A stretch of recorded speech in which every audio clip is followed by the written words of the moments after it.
ओम शांति।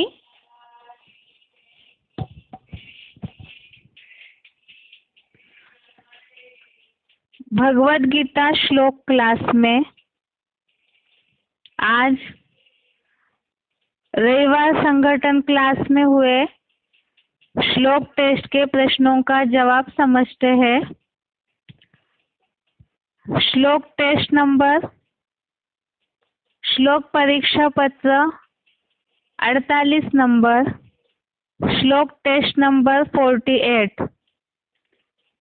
इसमें प्रश्न थे अध्याय 6 का श्लोक नंबर 1 से 12 तक, अध्याय 6 के श्लोक नंबर 1 से श्लोक नंबर 12 तक और बेसिक कोर्स है परम पिता के दिव्य कर्तव्य।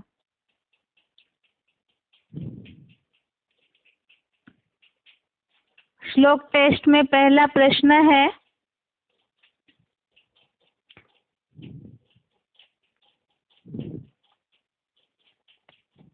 ग्रुप ए का प्रश्न है, निम्नलिखित प्रश्नों के उत्तर 1-2 शब्दों में बताएं। पहला प्रश्न है, अध्याय 6 का नाम बताएं। उत्तर है आत्म संयम योग। अध्याय 6 का नाम है आत्म संयम योग। दूसरा प्रश्न है, किसका त्यागी नहीं तो वह योगी भी नहीं होता है।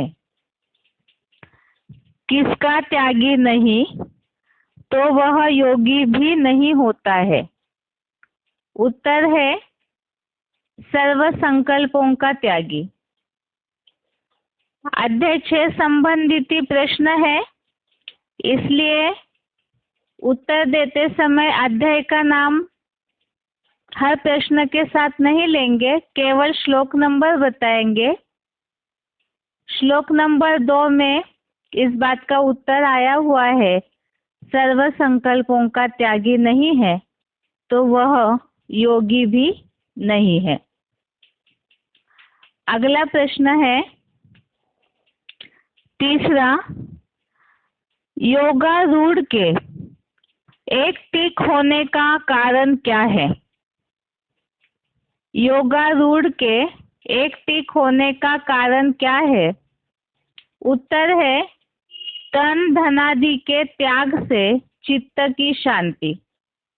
श्लोक नंबर 3, श्लोक नंबर 3, इसमें इस प्रश्न का जवाब है, जो क्लैरिफिकेशन सहित अर्थ में ये बात है, तन धनादि के त्याग से उसके चित्त की शांति ही योगारूढ़ के एक टिक होने का कारण कही है। चौथा प्रश्न है, सदा के लिए मित्र कौन है। उत्तर है विश्वनाथ।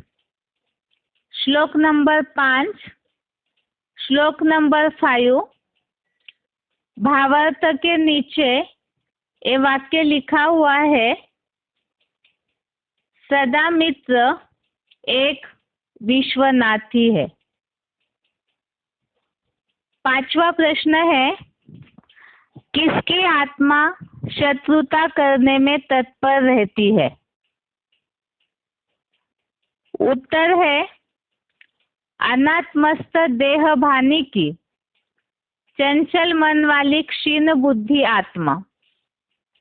श्लोक नंबर 6, श्लोक नंबर 6, इसमें इस बात का उत्तर है, अनात्मस्थ देह भानी की चंचल मन वाली क्षीण बुद्धि आत्मा ही शत्रु की तरह शत्रुता करने में तत्पर रहती है।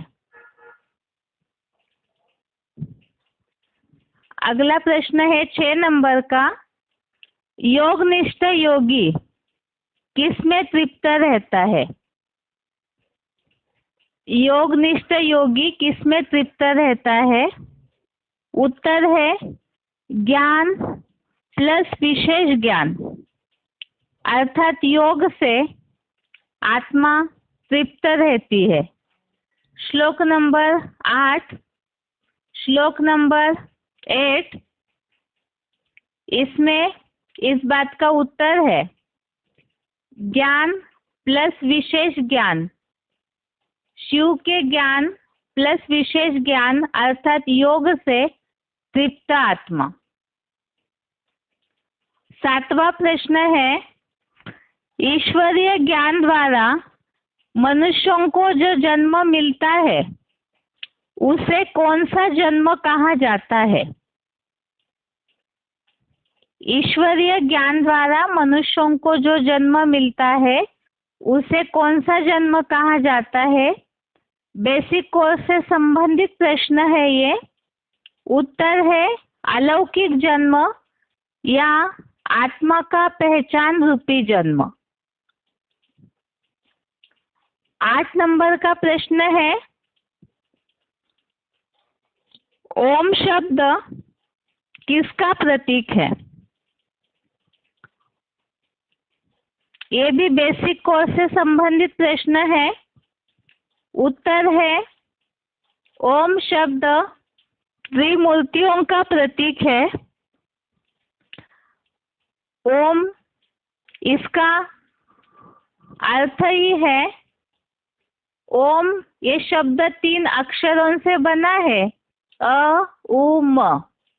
ब्रह्मा का अ, विष्णु का उ और महेश का म। तो इस तरह से ओम शब्द त्रिमूर्ति का प्रतीक है। 9वां प्रश्न है भगवान साधारण तन का आधार लेते हैं, इसके लिए गीता में क्या उल्लेख आया है? यह भी बेसिक कोर्स से संबंधित प्रश्न है। इसमें श्लोक में आया हुआ शब्द बताना था।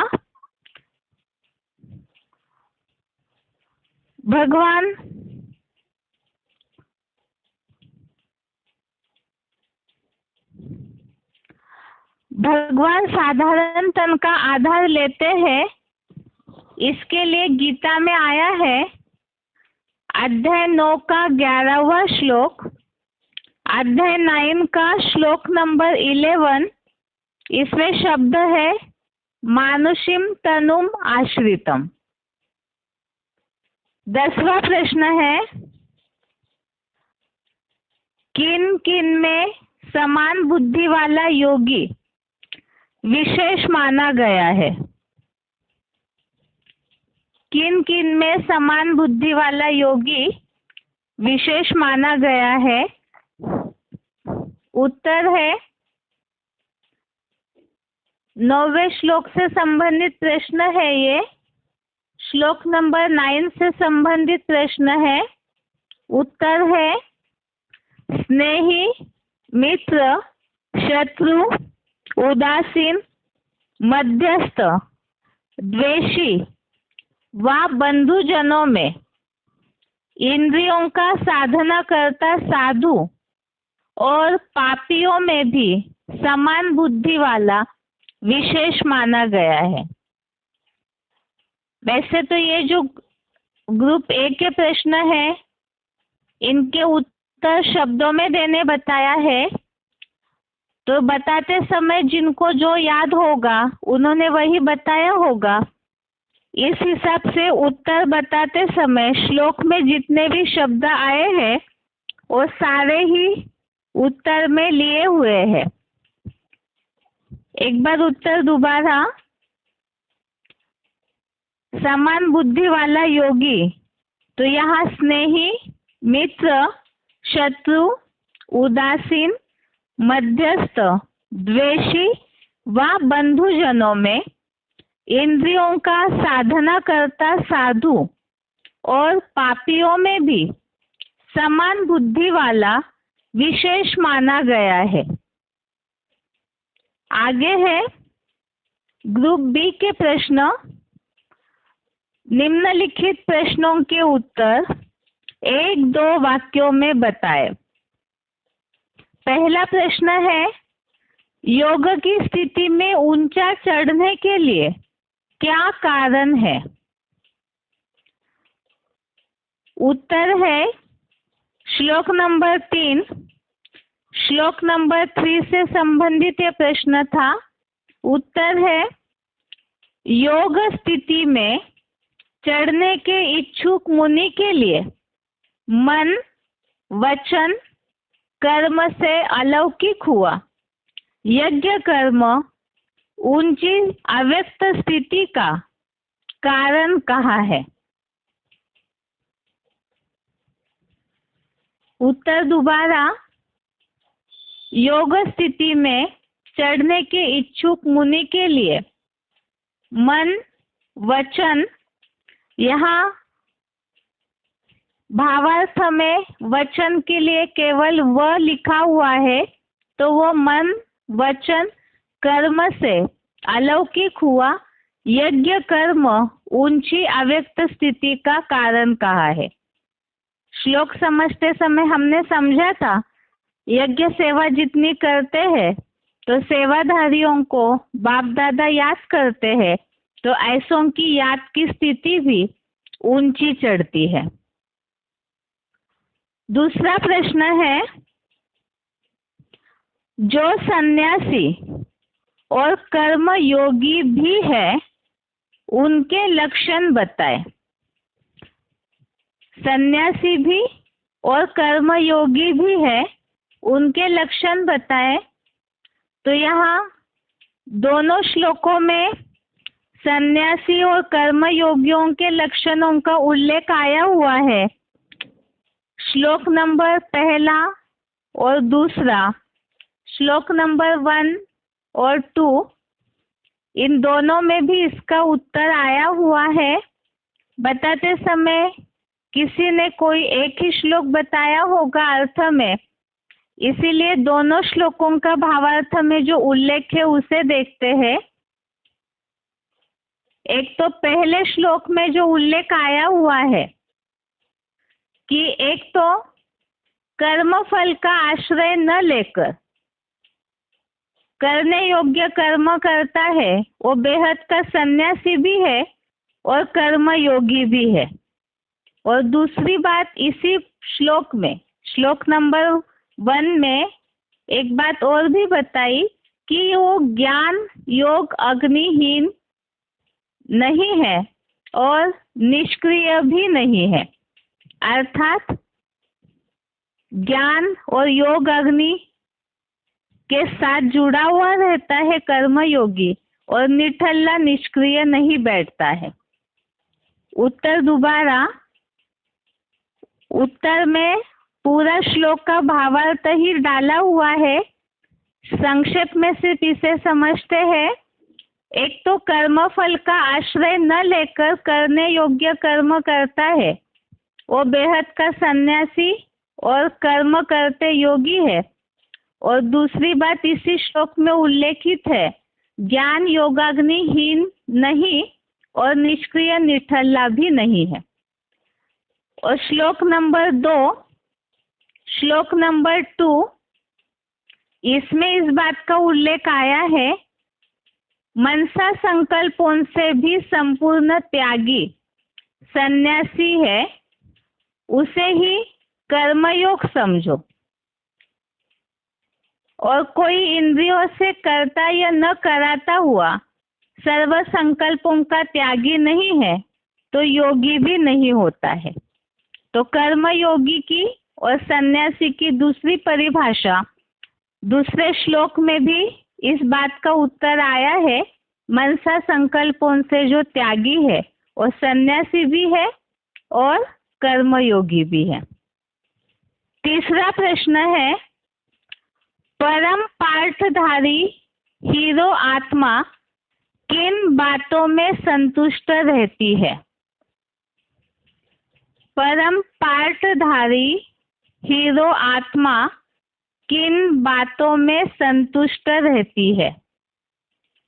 उत्तर श्लोक नंबर 7, श्लोक नंबर 7, इसके भावार्थ में इस बात का उत्तर है, परम पाठधारी हीरो आत्मा सर्दी गर्मी सुख दुख में तथा मान अपमान में संतुष्ट रहती है। उत्तर दोबारा, परम पाठधारी हीरो आत्मा सर्दी गर्मी सुख दुख में तथा मान अपमान में संतुष्ट रहती है। चौथा प्रश्न है, निरंतर परमात्मा से योग लगाने के लिए किन गुणों को या लक्षणों को धारण करना चाहिए? निरंतर परमात्मा से योग लगाने के लिए किन गुणों को या लक्षणों को धारण करना चाहिए? उत्तर 10वें श्लोक से संबंधित है। श्लोक नंबर 10। उत्तर है, चंचल मन व निर्णायक बुद्धि का वश करता, आशाहीन असंग्रही योगी अकेला एकांत स्थान में स्थित हुआ होना चाहिए। तो यहाँ निरंतर योग लगाने के लिए ये बातें बताई है। लक्षण या गुण, चंचल मन, निर्णायक बुद्धि का वश करता, आशाहीन असंग्रही योगी अकेला एकांत स्थान में स्थित हुआ, निरंतर परमात्मा से योग लगाए। अर्थात इन लक्षणों को धारण करने से ही निरंतर परमात्मा के योग लगाने के लिए समर्थ हो सकते हैं। अगला प्रश्न है 5वां प्रश्न, कौन और कब योग में चढ़ा हुआ कहा जाता है? कौन और कब योग में चढ़ा हुआ कहा जाता है? उत्तर है श्लोक नंबर 4, श्लोक नंबर 4।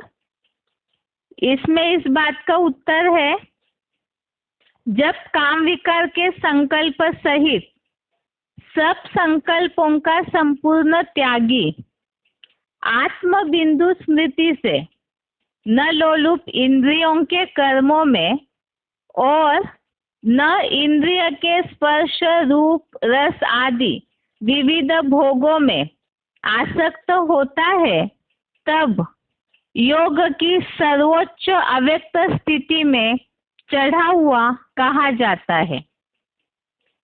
श्लोक समझते समय ही हमने इस बात को समझा था।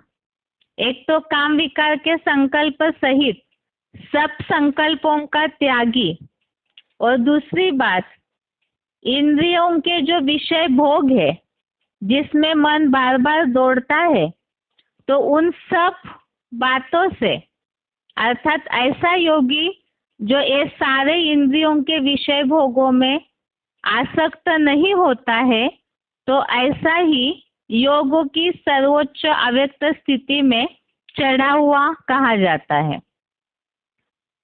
अगला प्रश्न है 6 नंबर का प्रश्न, परमपिता अज्ञान से जगाते हैं, इसके लिए मुस्लिम धर्म में क्या उल्लेख है?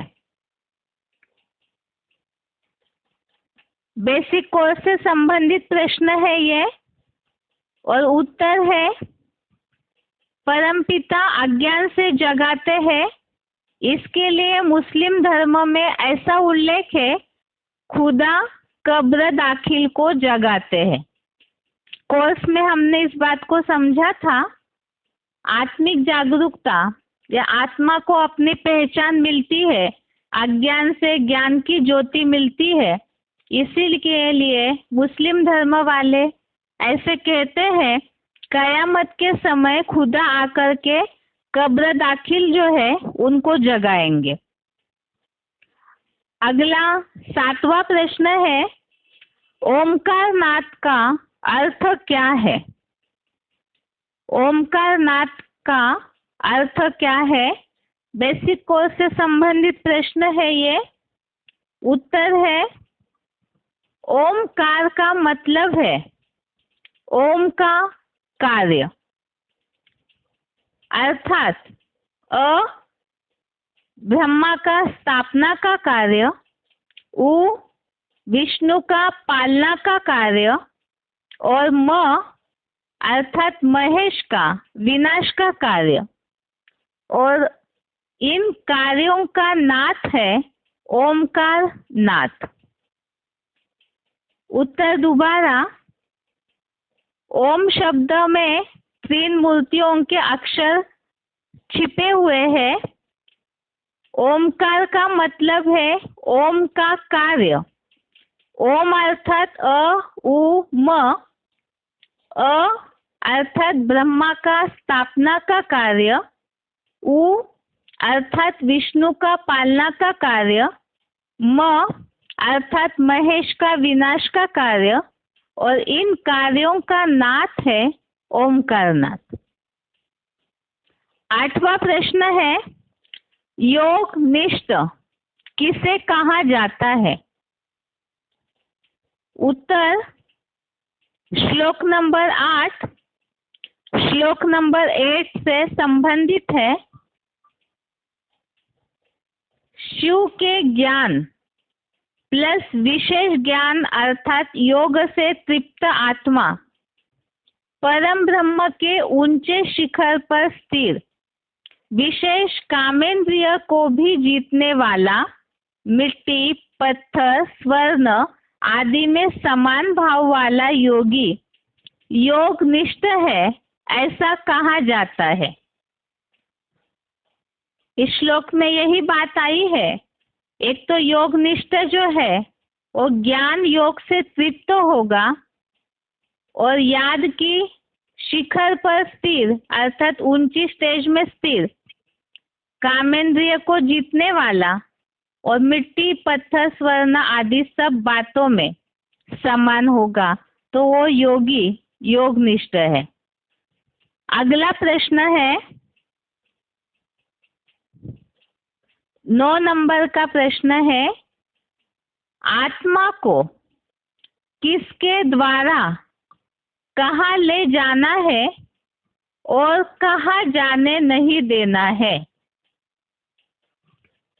उत्तर है श्लोक नंबर 5 श्लोक नंबर 5 से संबंधित यह प्रश्न था। अपने मन बुद्धि द्वारा ज्योति बिंदु आत्मा को ऊंची स्थिति के हीरो में ले जाए, आत्मा को भ्रष्ट इंद्रियों की अधोगति में न जाने दे। आत्मा को कहाँ ले जाना है? तो इसके लिए उत्तर है अपने मन बुद्धि द्वारा ज्योति बिंदु आत्मा को ऊंची स्थिति के हीरो में ले जाए, अर्थात मन बुद्धि को ज्योति बिंदु आत्मा में ऊंची स्टेज में एकाग्र करना है।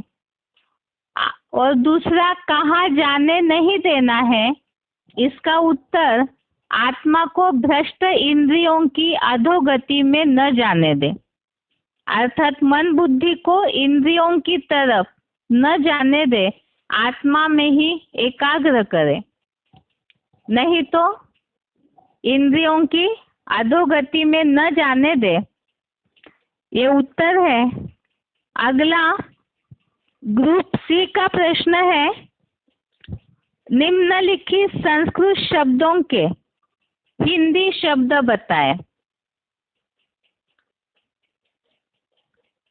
पहला प्रश्न है, पहला शब्द है चैलाजिन। श्लोक नंबर 11 श्लोक नंबर 11 में यह शब्द है चैलाजिन। अर्थ है हिंदी का वस्त्र सहित मृग चर्म। दूसरा शब्द है कूटस्थः। कूटस्थः अर्थात हिंदी शब्द है शिखर पर स्थिर।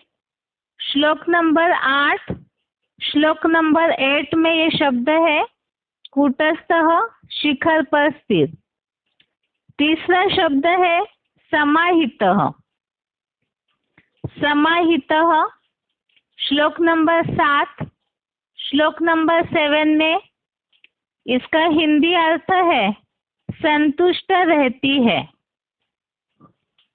चौथा शब्द है अपरिग्रह। हिंदी अर्थ है असंग्रही। श्लोक नंबर 10, श्लोक नंबर 10 में ये शब्द है अपरिग्रह अर्थात असंग्रही। पांचवा शब्द है सततम। श्लोक नंबर 10, श्लोक नंबर 10 में हिंदी अर्थ है निरंतर। अगला शब्द है रिपुहु। रिपुहु अर्थात हिंदी अर्थ है शत्रु। श्लोक नंबर 5वां, श्लोक नंबर 5। अगला है ग्रुप डी के प्रश्न है निम्नलिखित हिंदी शब्दों के संस्कृत शब्द बताएं। ये जो शब्द बताने के प्रश्न है, ये शब्दों को इसलिए ध्यान में रखना है, कई बार श्लोक पूरा याद नहीं भी आता है, तो भी ऐसे ऐसे कोई शब्द है जो बेसिक कोर्स समझाते समय या तो कोई भी गीता अनुसार बात समझाते समय ऐसे शब्द भी अगर याद रहते हैं तो भी गीता के अनुसार हम औरों को सर्विस फील्ड में समझाने दे सकेंगे। एक ग्रुप डी का प्रश्न है निम्नलिखित हिंदी शब्दों के संस्कृत शब्द बताएं। पहला शब्द है शांति। श्लोक नंबर 3, श्लोक नंबर 3 संस्कृत शब्द है शमः।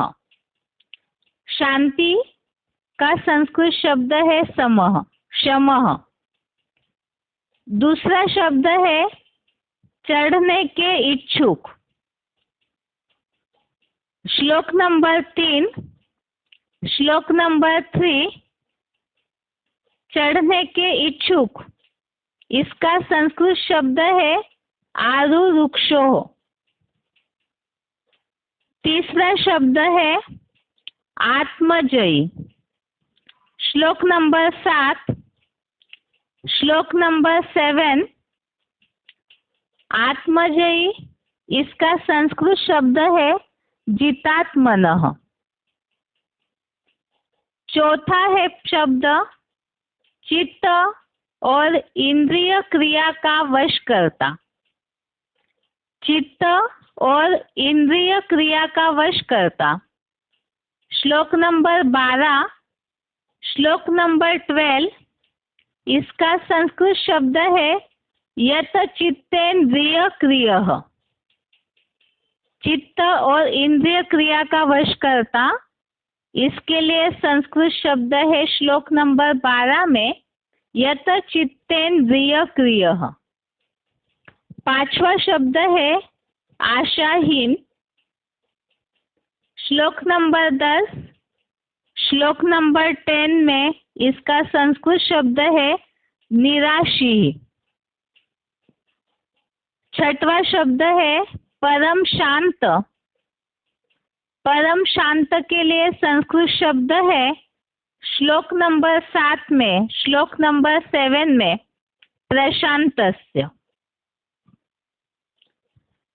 अगला प्रश्न है ग्रुप ई का निम्नलिखित प्रसंगों के लिए श्लोक बताएं।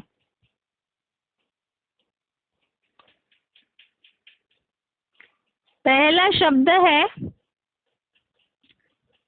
पहला प्रश्न है इसमें मन के हारे हार मन के जीते जीत, मन के हारे हार, मन के जीते जीत। अर्थात अगर मन वशीभूत हो गया, मन कंट्रोल में चला गया तो हार है, और मन के संकल्पों को जीत लिया तो जीत है। ऐसा उल्लेख आया है श्लोक नंबर 6 में। अगर मन को कंट्रोल कर लिया तो जीत हो गई, और मन कंट्रोल से बाहर चला गया तो हार हो गई। अर्थात अपने लिए ही शत्रुता जैसे काम हो जाता है। ये श्लोक नंबर 6 है। श्लोक नंबर 6 श्लोक है, बंधुरात्मात्मनस्तस्य एनात्मैवात्मनाजितः अनात्मनस्तु शत्रुत्वे वर्तेतात्मैव शत्रुवत्। अर्थात जिसने अपनी चेतन बनी मन बुद्धि द्वारा ज्योति बिंदु आत्मा को जीता है, उसकी आत्मा ही मन जीत होने से अपना मित्र है। तो यहाँ उल्लेख आया मन के जीते जीत मित्र है। अर्थात अपने लिए शुभ करेंगे तो सफलता मिलेगी अपने जीवन में। दूसरा मित्र शत्रु नहीं, किंतु अनात्मस्थ देह भानी की चंचल मन वाली क्षीण बुद्धि आत्मा ही शत्रु की तरह शत्रुता करने में तत्पर रहती है।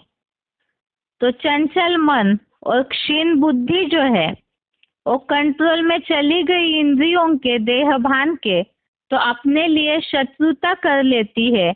हार खा ली तो अपने लिए शत्रु जैसे दुखदाई बन जाते हैं। दूसरा प्रश्न है इसमें, दूसरा प्रश्न है, निंदा स्तुति मान अपमान ठंडी गर्मी सब सहन करना है। मुरली तारीख है 18 सितंबर 1975। मुरली डेट 18 सितंबर 1975। निंदा स्तुति मान अपमान ठंडी गर्मी सब सहन करना है। तो ये उल्लेख आया हुआ है श्लोक नंबर 7, श्लोक नंबर 7 में।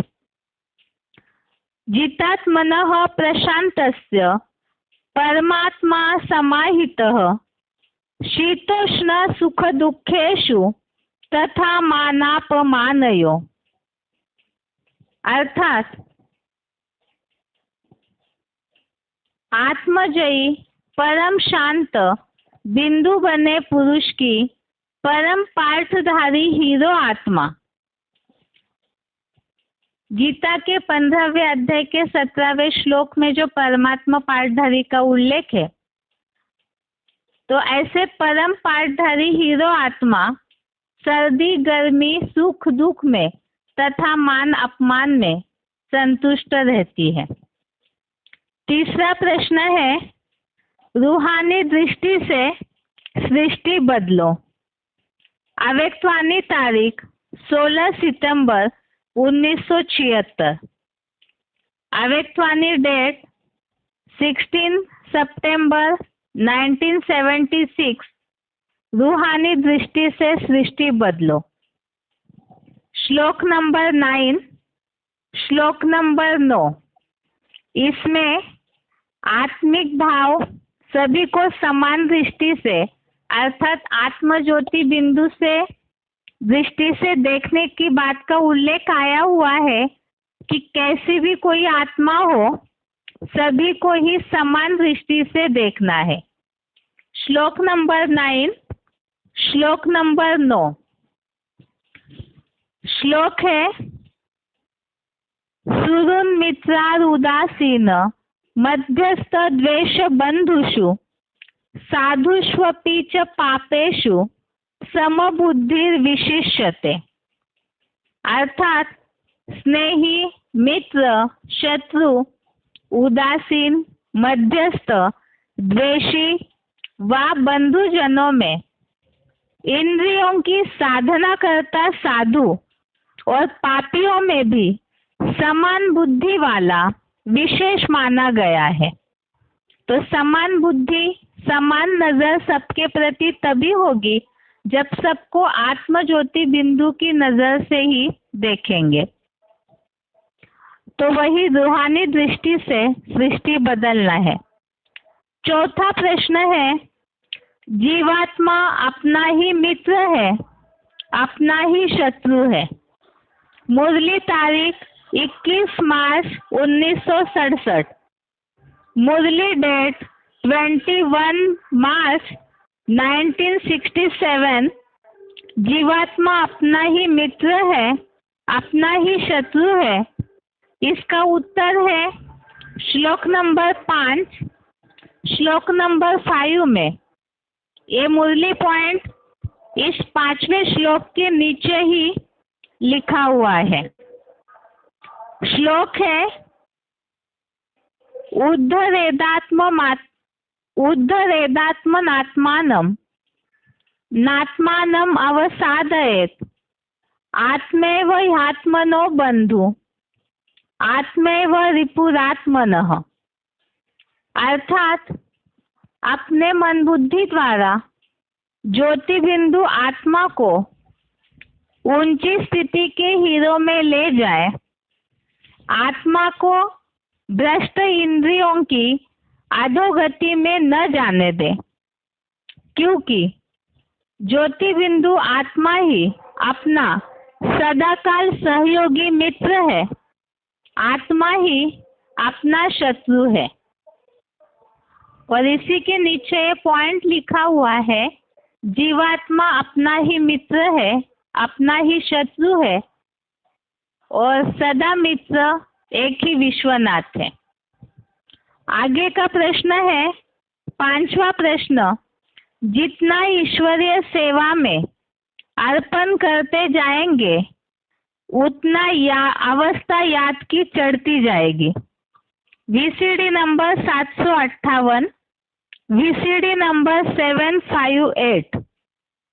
ये पॉइंट दोबारा, जितना ईश्वरीय सेवा में अर्पण करते जाएंगे उतना अवस्था याद की चढ़ती जाएगी।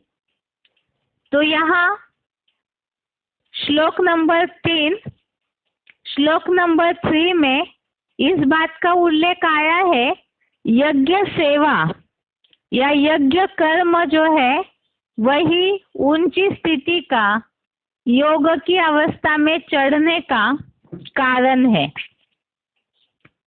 श्लोक नंबर 3 है, आरुरुक्षोर मुनेर योगम कर्म कारणमुच्यते, योगारूढ़स्य तस्यैव शमः कारणमुच्यते।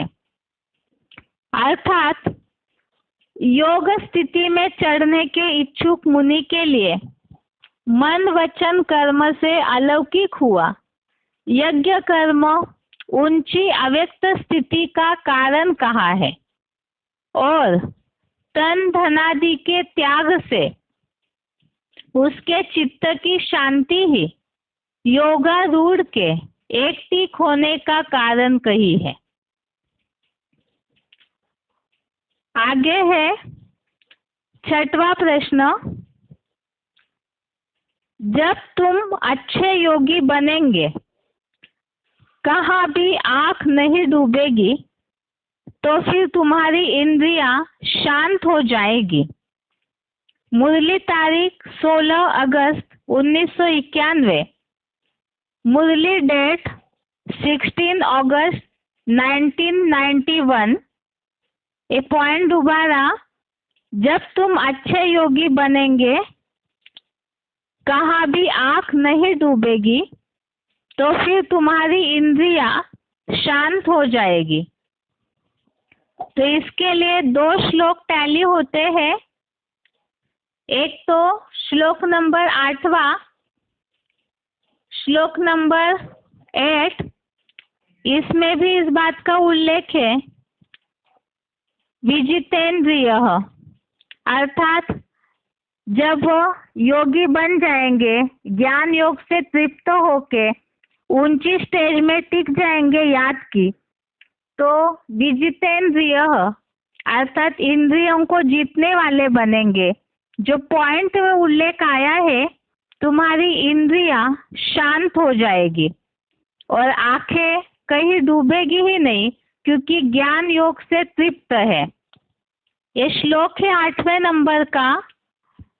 ज्ञान विज्ञान तृप्तात्मा कूटस्थो विजितेंद्रियः युक्त इत्युच्यते योगी समलोष्टाश्म कांचनः। अर्थात शिव के ज्ञान प्लस विशेष योग, शिव के ज्ञान प्लस विशेष ज्ञान अर्थात योग से तृप्त आत्मा परम ब्रह्म के ऊंचे शिखर पर स्थिर, विशेष कामेंद्रिय को भी जीतने वाला, मिट्टी पत्थर स्वर्ण आदि में समान भाव वाला योगी योग निष्ठ है, ऐसा कहा जाता है। और ऐसे अलोलुप का योग क्षेमम वहाम्यहम्। और दूसरा इसी पॉइंट के लिए और एक श्लोक लागू होता है, वो है श्लोक नंबर 4, श्लोक नंबर 4।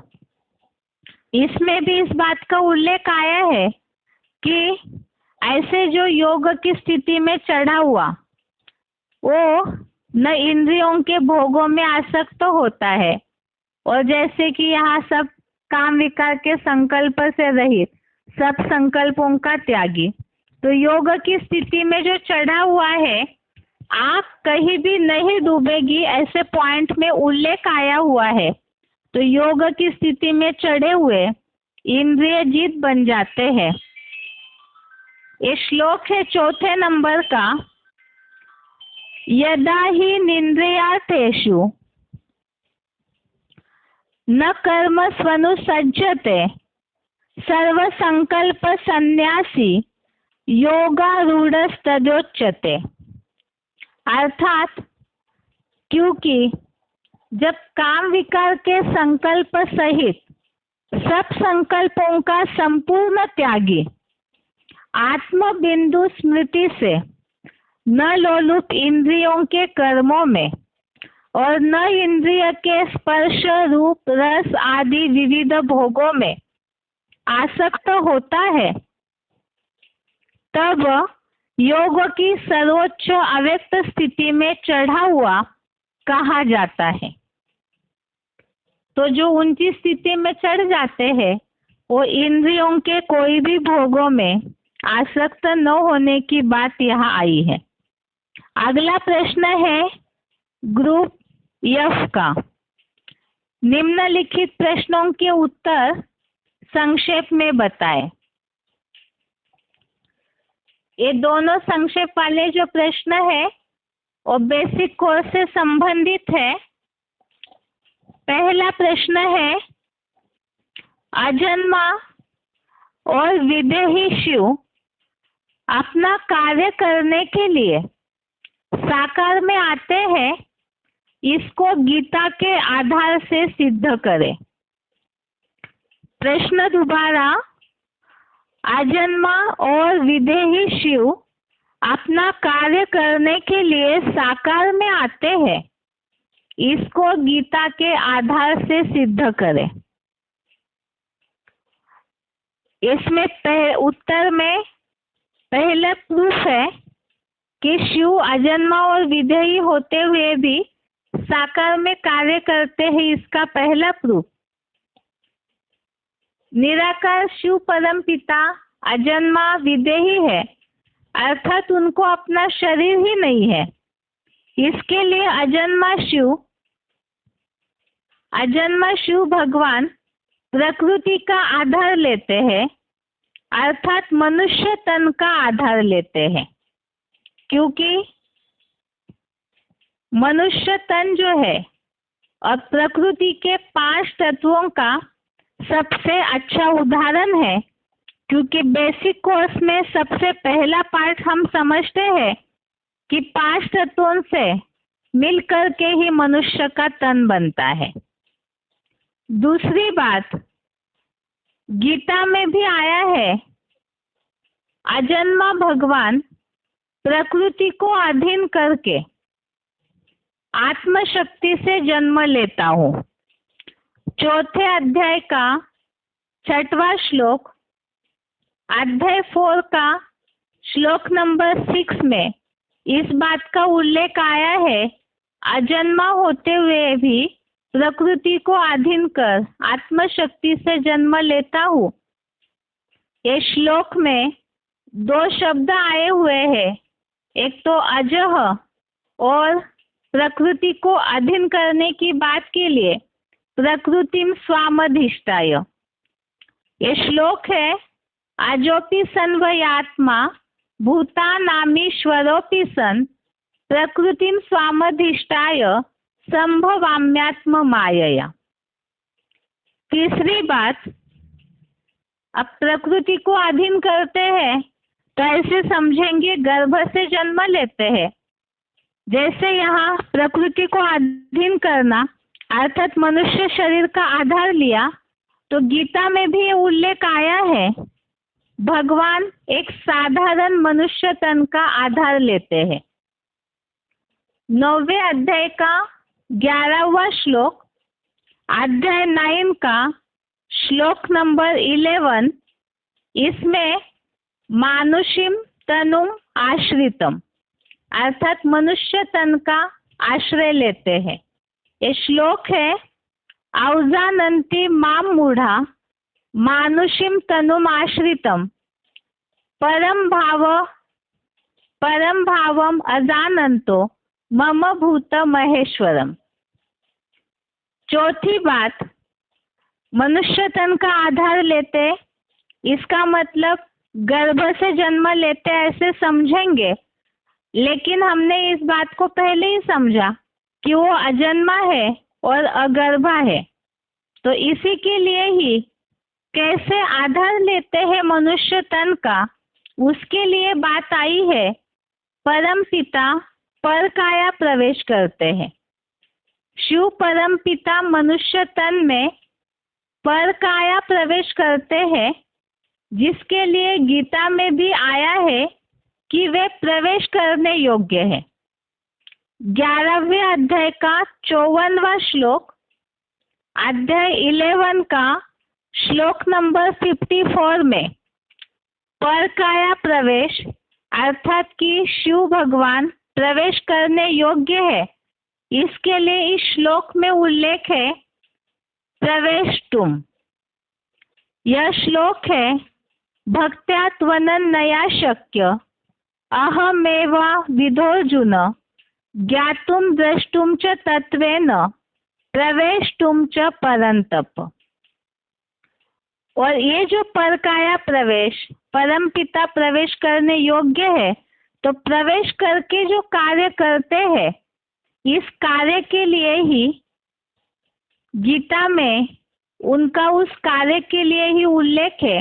वो अलौकिक जन्म को ही गीता में बोला है दिव्य जन्म। और इसके लिए ही चौथे अध्याय का 9वां श्लोक, अध्याय 4 का श्लोक नंबर 9 में इस दिव्य जन्म का उल्लेख आया है, जन्म कर्म च मे दिव्यम एवं यो वेत्ति तत्वतः त्यक्त्वा देहम पुनर्जन्म नैति मामेति सोर्जुन।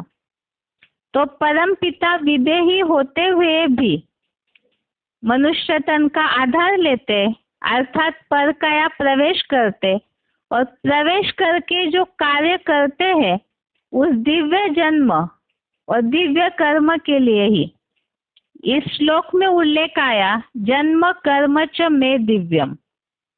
तो ये उत्तर है, परम पिता अजन्मा और विदेही होते हुए भी साकार तन का आधार लेकर के कार्य करते हैं इस सृष्टि पर। इसके लिए ही गीता में ये सारे श्लोकों में उल्लेख आया हुआ है। आगे दूसरा प्रश्न है, ये भी बेसिक कोर्स से संबंधित ही प्रश्न है।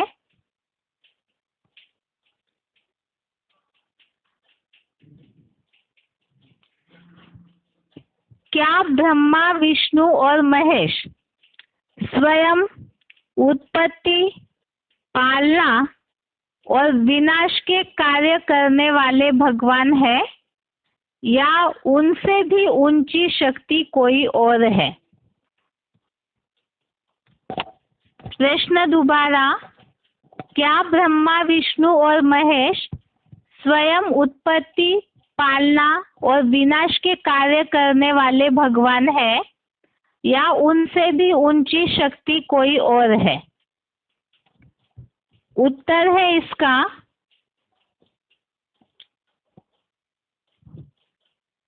ब्रह्मा, विष्णु और महेश स्वयं उत्पत्ति, पालना और विनाश के कार्य करने वाले भगवान नहीं है, परंतु उनसे भी ऊंची शक्ति शिव परमपिता है। इसके लिए ही निम्नलिखित प्रूफ है। पहला प्रूफ है, भगवान के लिए कहा जाता है गॉड इज वन, भगवान एक है, ना कि तीन भगवान है। जैसे कि भक्ति मार्ग में ब्रह्मा, विष्णु, महेश को भगवान कहते हैं, लेकिन भगवान तो एक ही होते हैं, गॉड इज वन है, तीन भगवान नहीं है। दूसरी बात, भगवान शब्द एक वचन में ही प्रयोग किया जाता है, बहुवचन में नहीं। अर्थात भगवान अर्थात ऊंच से ऊंच सुप्रीम पर्सनालिटी वो तो एक ही होती है, तीन तीन ऊंचे या सुप्रीम नहीं हो सकते। हाईएस्ट या ऊंचाई जो है वो एक के लिए ही कही जाती है।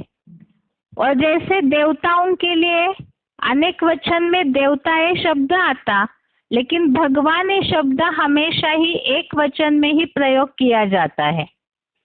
ये दूसरा प्रूफ हुआ। तीसरा प्रूफ है, गीता में भी तीनों कार्य एक ही भगवान के बताए गए हैं, न कि तीन अलग अलग भगवान के। तो भगवान के एक भगवान के ही तीन कार्य है।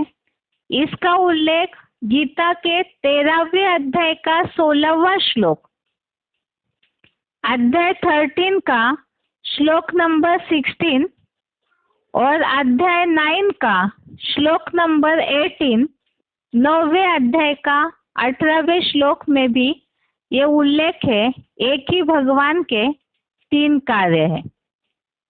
चौथा प्रूफ है, तीनों से ऊंची शक्ति कोई और है जो इन तीनों द्वारा कार्य कराती है, वो ऊंची शक्ति है शिव। इसका प्रूफ भक्ति मार्ग में जो उल्लेख है, ब्रह्मा देवताय नमः, विष्णु देवताय नमः, शिव परमात्माय नमः।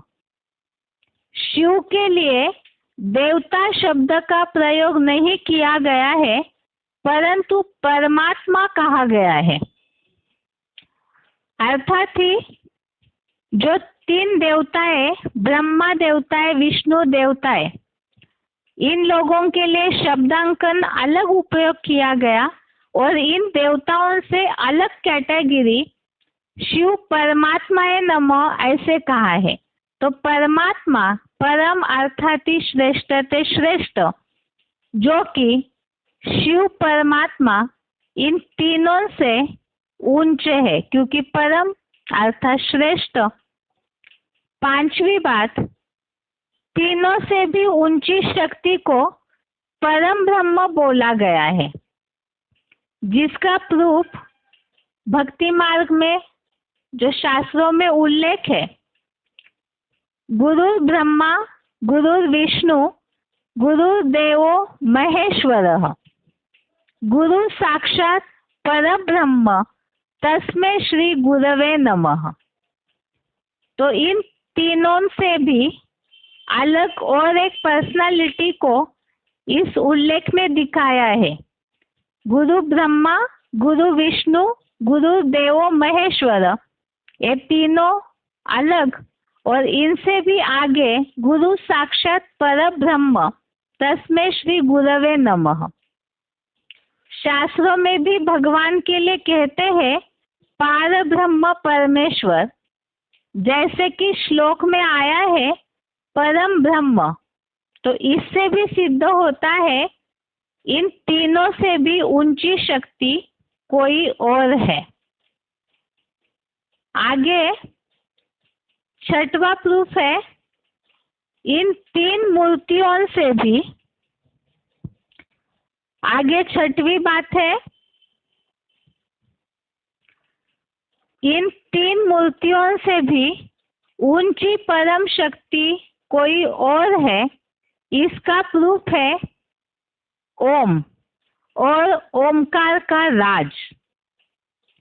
भक्ति मार्ग में ओम शब्द जो है उसकी बहुत मान्यता है, लेकिन उसका राज लोगों ने समझा नहीं। केवल भक्ति का या पूजा का स्थान, श्रद्धा का स्थान उसे समझ लिया। यहाँ ओम शब्द जो है उसका अर्थ है अ उ म। अ उ म इन तीन अक्षरों से ओम शब्द बना, जो कि त्रिमूर्ति के लिए निर्देशित है। और ओम शब्द से और एक शब्द जुड़ा है ओमकार। ओमकार मतलब ओम का कार्य, अर्थात अर्थात ब्रह्मा का स्थापना का कार्य, उ अर्थात विष्णु का पालना का कार्य, और म अर्थात महेश का विनाश का कार्य। ओम त्रिमूर्ति के लिए ब्रह्मा विष्णु महेश, अ उ म। ओमकार अर्थात ये तीनों का कार्य, और इन तीनों के कार्यों का जो नाथ है वो है ओमकार नाथ। तो इससे सिद्ध होता है ये तीनों से भी ऊंची शक्ति है शिव। तो प्रश्न यही था कि ब्रह्मा विष्णु और महेश स्वयं उत्पत्ति, पालना या विनाश का कार्य करने वाले भगवान नहीं है, बल्कि उनसे भी ऊंची शक्ति कोई और है। और इसे ही हमने इन 6 प्रूफ के साथ समझा है कि वास्तव में शिव परम पिता जो है, जिन्हें गॉड इज वन कहा जाता है, वही एक सुप्रीम पर्सनालिटी, उच्च से उच्च व्यक्तित्व है। और उनका ही वास्तव में ये तीनों कार्य है, जो कि एक भगवान के ही ये तीनों कार्यों को इन 3 मूर्तियों के द्वारा कराया जाता है। ये हो गया श्लोक टेस्ट नंबर 48, श्लोक टेस्ट नंबर 48 के प्रश्नों के उत्तर। इसके साथ साथ ही गीता क्लास पूरा होता है। ओम शांति।